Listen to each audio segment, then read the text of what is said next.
Since President Joe Biden of America signed into law on Monday the Ukraine Democracy Defense Lend-Lease Act of 2022, the government policy has dominated issue of discussion in America, most especially its social media space.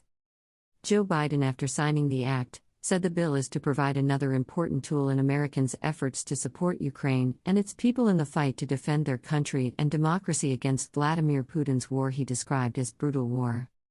This afternoon, I signed the Ukraine Democracy Defense Lend-Lease Act of 2022 into law.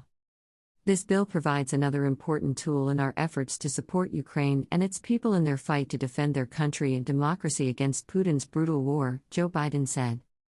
Today, Donald Trump Jr. took to his Twitter page to express his displeasure over the bill.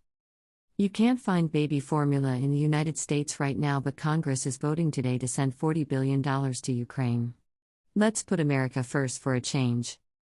New York Times had interpreted the $40 billion Lend-Lease to Ukraine as another version that may help lead the way into another war in Europe, 81 years after what New York Times described as the original version of the bill helped lead the way into World War II.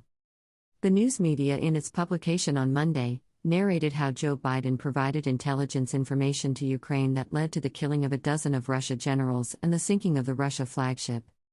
When President Biden signed a modern-day Lend-Lease Act on Monday, 81 years after the original version helped lead the way into World War II, he effectively thrust the United States even deeper into another war in Europe that has increasingly become an epic struggle with Russia despite his efforts to define its limits, New York Times news report reads. The newspaper added that recent days have underscored just how engaged the United States has become in the conflict in Ukraine.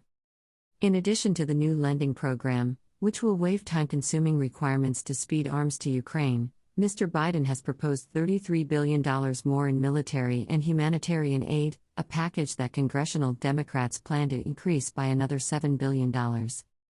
He sent the First Lady for a secret visit to the war zone.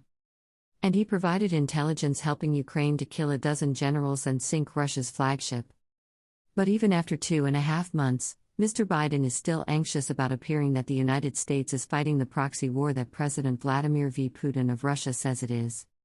While Mr. Biden publicly sends aid and signed the Lend-Lease bill on camera, off-camera he was livid over leaks about the American intelligence assistance to Ukraine that led to the deaths of Russian generals and the sinking of the cruiser Moskva, out of concern that it would provoke Mr. Putin into the escalation that Mr. Biden has strenuously sought to avoid.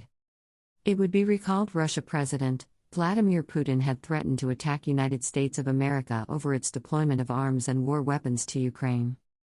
Ever since April, the Russia president made the threat, the government is yet to carry out the action. Russia began war on Ukraine's soil on February 24, 2022 over what President Vladimir Putin described as special military operations to demilitarize the country.